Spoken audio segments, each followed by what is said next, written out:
বাড়ি থেকে মুগ ডাল দিয়ে ভাত খেয়ে এসেছি, এবার ওখানে গিয়ে যদি সবার সামনে খকর খকর করি। শুধু মানে স্যার বলে যে বয়সটা কোনো ব্যাপার না, বয়সটা হলো just number. Hello everyone, good morning. আর একটা নতুন ব্লগ, নতুন আর একটা দিন নিয়ে চলে এসেছি তোমাদের জন্য। তো আজকে সকাল থেকে আর কি খুব ব্যস্ত আমরা, তার কারণ আজকে আমাদেরকে একটু বেরোতে হবে, মানে আমার আর সন্দীপের। তো আমি যে অনলাইনে ওয়ার্কআউট ক্লাস করি না, তো ওই ইয়ের থেকে মানে ওয়ার্কআউট ক্লাস থেকে আমাকে আর সন্দীপকে ইনভাইট করেছে। আজকে নৈহাটিতে একটা ওদের ইভেন্ট আছে, তো সেই ইভেন্টে এইবার যাবো না করতে করতে তারপর মনে হলো যে না যাই, ঘুরেই আসি। অনেকদিন আগেই স্যার আমাকে জানিয়েছিল, তবে আমি তোমাদেরকে বলিনি, ভেবেছিলাম যে যেদিন যাব সেদিন তোমাদেরকে অবশ্যই জানাবো।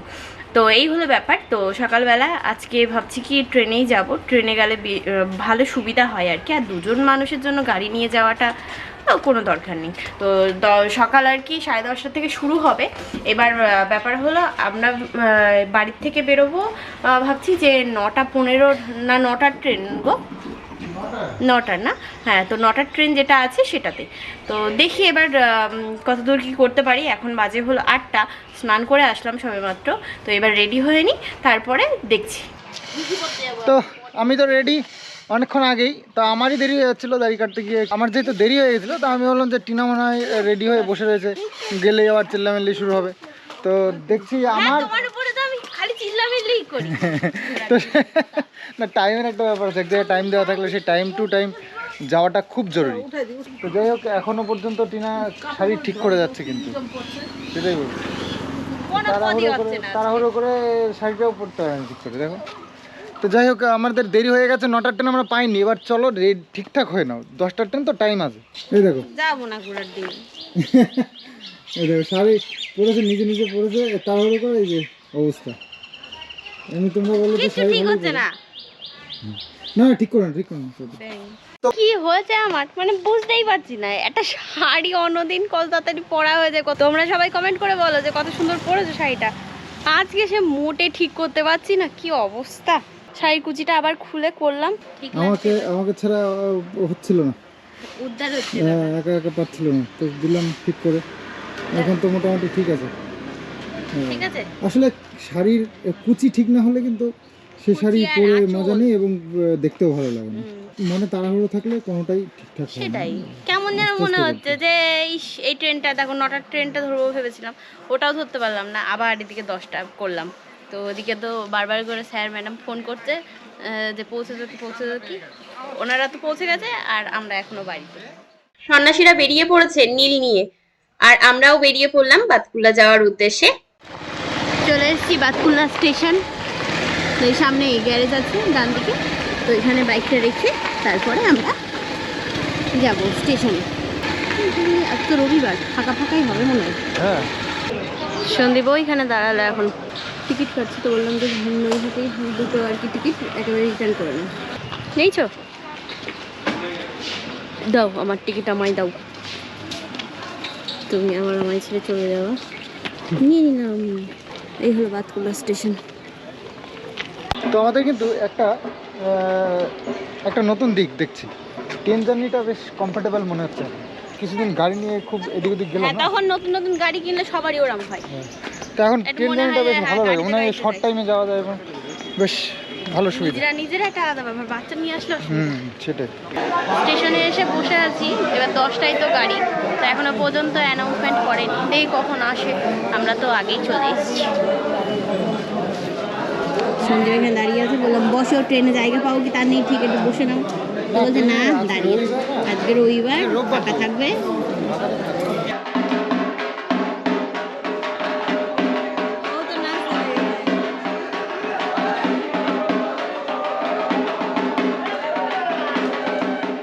বাতকুল্লা স্টেশনে সন্ন্যাসীদের নাচ দেখতে দেখতে আমাদের আবার ট্রেনের খবর হয়ে গেল। ট্রেনে উঠেও পড়লাম, উঠেই বেশ সুন্দর একটা জায়গা পেয়ে গেলাম 4 নম্বর সিটে, যেখানে একটুখানি একটা সাইডে বসার জায়গা। তো যাই হোক, একটুখানি যেহেতু বসার জায়গা পেয়েছি, যাচ্ছিল কাঁচামিটে আম দেখে আর লোভ সামলাতে পারলাম না, তাই নিয়েই নিলাম এক পিস। তো চলে এসেছি আমরা নৈহাটি স্টেশনে, আর টিনার সে ম্যাম স্যার তাদেরকে ফোন করা হলো। এখন আমাদেরকে একটা অ্যাড্রেস দিয়েছে, তো দেখি সেই অ্যাড্রেসে পাই কিনা। তারপরে আমার টিনা আবার এই যে পুটলি নিয়ে এসছে, পুটলিতে করে কি আছে? কিচ্ছু না। সবসময় সঙ্গীর সাথী। এক ডোজ খেয়ে নিয়েছে আর চলে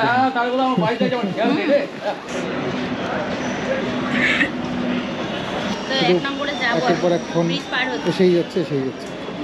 তাড়াতাড়ি আসো তাড়াতাড়ি আসো, মানে দেরি হয়ে গেল এখন। যাচ্ছি, হ্যাঁ। চলো চলো চলো তাড়াতাড়ি চলো। বাড়ি থেকে মুগ ডাল দিয়ে ভাত খেয়ে এসেছি, এবার ওখানে গিয়ে যদি সবার সামনে খকর খকর করি সেটা একটা বাজে ব্যাপার হবে। ওই জন্য চলো ওষুধটা চলো খেয়ে নিই। তাড়াতাড়ি চলো। টিকিট এনেছো তো?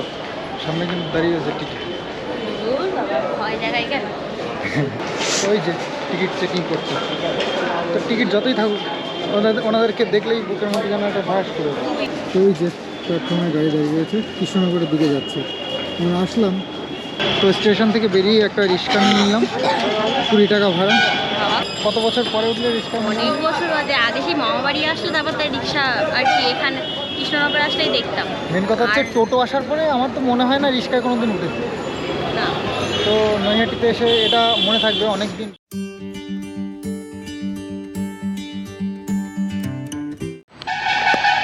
তো চলে এসেছি ওই কটা তুমি কোন এখন দিকে ফোন যাবো? করছো। হ্যাঁ হ্যাঁ, দাঁড়িয়ে আছি ওই তো ওইকে তলে, গেটের সামনে। তো এইটা মনে হচ্ছে গেট। গুড মর্নিং স্যার, আপনাকে তো ফোনে দেখি, সামনাসামনি আমরা চলে দেখা এসেছি দিচ্ছি। এটা দেখুন। গুড বোনসটাই আমি খুঁজে পাচ্ছি না। টিকিট এই গামছাগুলো সব সিলভার বোনস। সকালবেলা এই যে এটা হলো আমাদের কোচ ম্যাম, ঠিক আছে? এই রাখিদের আর কি চেনাশোনাতেই পরিচয় আর কি, এত দূর আসা। তোমার সঙ্গে দেখা করে ভীষণ ভালো লাগলো, ভীষণ থ্যাংক ইউ আসার জন্য। আজ অনেক দিন ধরে ভাবি যে তোমাদেরকে কাছে Event-এ, থেকে হ্যাঁ। ইভেন্টে পাবো, তো খুব ভালো লাগলো। আসবি তোরা, চলো। Welcome to our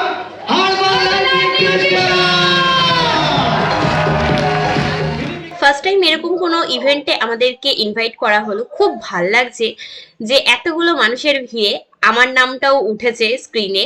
তো আমি আর রাখিদি দুজনা মিলে যাচ্ছি। এটা হলো আমার আর কি লাইফের ফার্স্ট মেডেল পাওয়া।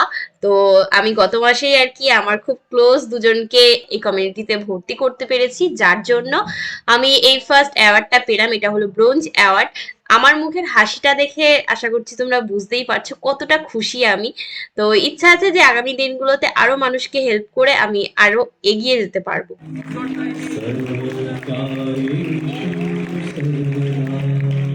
তো নৈহাটিতে ইভেন্টে এসেছিলাম আমরা ওই 12টার দিকে। তো তখন থেকে এই এখন কটা বাজে? এখন বাজে 4টে। তো 4 ঘন্টা ধরে আমরা ইভেন্টে জয়েন করেছি। তার মাঝে লাঞ্চ টাইম তার ছিল, মধ্যে একটা লাঞ্চ টাইম ছিল, তো লাঞ্চ লাঞ্চ করেছি। এখান থেকে আর কি দিয়েছে। মোটামুটি এতক্ষণ ছিলাম, তো এখন আমরা বেরিয়ে যাব, নাহলে আরও ঘন্টাখানিক হয়তো হবে। তো আমরা এখন বেরিয়ে যাচ্ছি ট্রেনের টাইম দেখে, 12টা না 4:26 ট্রেন আছে নৈহাটি থেকে। তো আমরা বেরিয়ে যাব, আর বাকি কথা বাড়িতে গিয়েই হবে তোমাদের সঙ্গে। তো খুব ভালো ব্রোঞ্জ অ্যাম্বাসেডর, তার জন্য একটা একদম। মেডেল পেয়েছি, ঠিক আছে? তো যাই হোক আর সব একটা কথা ফুল পেয়েছি। আচ্ছা এই যেটা, তো যাই হোক আরও সামনে আরও সিঁড়ি আগানো বাকি আছে, তো সেগুলো তোমাদের সঙ্গে শেয়ার করবে বাড়ি গিয়ে। এখন একদম টাইম নেই, হ্যাঁ, ট্রেনের টাইম হয়ে গেল। ট্রেন তো যেতে চলো মানে ট্রেন মিস হয়ে দৌড়ে যাবে। যেতে হবে, নাহলে ট্রেন মিস হয়ে গেলে আরও দেরি হয়ে যাবে। কথা বলছি, তো নৈহাটি স্টেশনে এসে দাঁড়িয়ে আছি, ট্রেনের খবর হয়নি। অপেক্ষায় আছে। হ্যাঁ অপেক্ষায় আছি। আর একটু কোল্ড ড্রিঙ্কস খেলাম, মানে কোল্ড ড্রিঙ্কস না, কোল্ড ড্রিঙ্কস বলে গেল, কোল্ড ড্রিঙ্কস না, কোল্ড হ্যাঁ, আমি ড্রিঙ্কস খেয়েছি ইয়ে কি বলে আমুল কোল্ড। তো যাই হোক তা এখন একটু ঠান্ডা ঠান্ডা হয়ে মানে বাইরে বেরিয়ে প্রচণ্ড গরম লাগলো, ভেতর তো এসি ছিল। হ্যাঁ, ভিতরে অসুবিধা হচ্ছিল না, বাইরে বেরিয়ে। তো যাই হোক এবার দেখি কখন ট্রেন আসে। তো ট্রেনে উঠে পড়েছি এখন নৈহাটি থেকে। নৈহাটি অনেকটাই দূর ছেড়ে দিয়েছে, কল্যাণী পার হয়ে গেল। হ্যাঁ ছেলে ওখান থেকে ফোন করছে, বাবা কি করছো? এই তো ওই তো বাবা আসছি।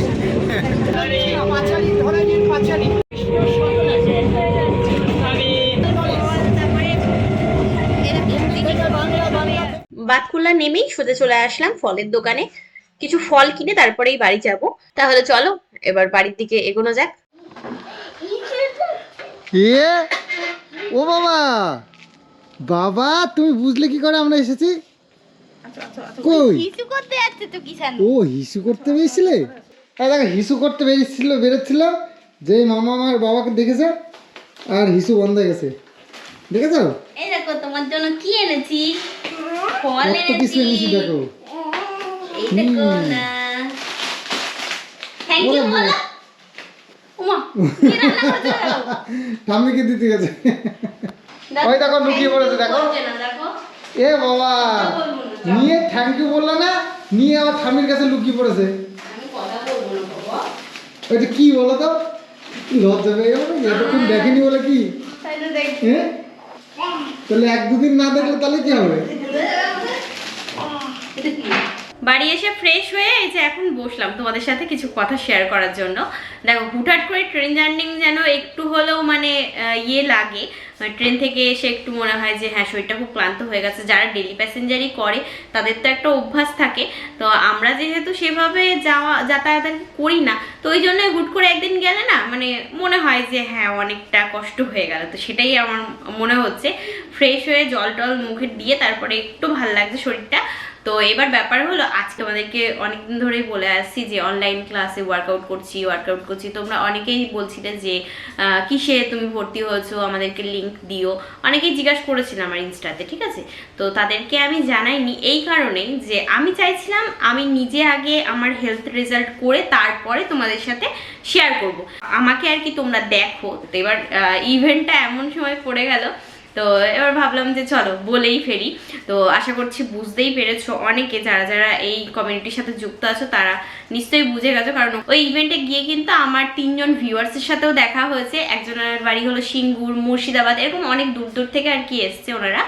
তো এবার ব্যাপার হলো আমি এই কমিউনিটিতে যুক্ত হয়েছি প্রায় বলতে পারো এই ধরে আর কি 2 মাস চলছে। এর আগে আমি পুজোর আগে আর কি ভর্তি হয়েছিলাম। তো নামটা বলি হার্বাল লাইফ নিউট্রিশন। তো এটার আমি আর কি খোঁজ পেয়েছি আমারই একজন ভিউয়ার্সের থ্রুতে। তো আমাদের মাসদিয়াতে আর কি সেন্টার। তো এবার ভাবলাম যে বাড়ির কাছাকাছি আছে, তো এবার একটা ট্রাই আর কি করে দেখাই যাক না কেন কিরকম রেজাল্ট পাই। তো ওই ইয়েতেই আর কি ভর্তি হয়েছিলাম। এবার পুজোর আগে বেশ কিন্তু আমি অনেকটাই ওজন কমিয়েছিলাম, যেটা তোমরা অনেকেই বলেছিলে, এমনকি আমি নিজেও বুঝতে পেরেছি। আমার পুরনো জামা কাপড়গুলো আমি আস্তে আস্তে পরতে পারছিলাম, নিজের মুখটাও অনেকটাই লাগছিলো, বডিটাকেও হালকা লাগছিলো। তো এই সব আর কি এতে বুঝতে পেরেছি। তারপরে আবার তো হেলদি হয়ে গেলাম, যে যাতে তোমরা আবার বলতে শুরু করলে যে অনেক মোটা হয়ে গেছে, অনেক মোটা হয়ে গেছে। তো আবার ভাবলাম যে না চলো এবার আমি ভর্তি হব, তো আর ছাড়বো না। তো সেই থ্রুতে আবার আমি 2 মাস কন্টিনিউ করছি, আর আমি আমার নিজের মধ্যে অনেকটাই চেঞ্জ আর কি আনতে পেরেছি। তোমরা অনেকেই বলেছো কমেন্টে, আর মানে রিলস ভিডিওগুলো যখন দিচ্ছি তখন অনেকেই বলছিলে যে তোমার পেটটা একটু কমেছে, মুখটা একটু ঝরেছে, সেটা শুনে দারুণ লাগছে। ইভেন্টে গিয়ে যেটা আমি দেখলাম, বুঝলাম, শিখলাম স্যারদের কাছ থেকে, ম্যামদের কাছ থেকে, অ্যামেজিং রেজাল্ট। সারা জীবন সুস্থ আর স্ট্রং থাকার জন্য কিন্তু এই কমিউনিটিটা একদম বেস্ট। যারা যারা এর আগে এই কমিউনিটিতে জয়েন করেছো তারা নিশ্চয়ই জানো যে কীরকম কি আছে। আমার যে কোচ আছে রাখি ম্যাম, দারুণ দারুণ, তো বলে বোঝানোর মতন না, এতটা কেয়ার করে, মানে কখন কি খেয়েছিস না খেয়েছিস সব কিছু এভরিথিং। তো এই হলো ব্যাপার। তো আজকে ওখানে গিয়ে মানে সন্দীপ জানতো যে আমি জাস্ট ওয়েট লস করার জন্য একটা ওয়ার্কআউট সেশন জয়েন করি, এটুকুই।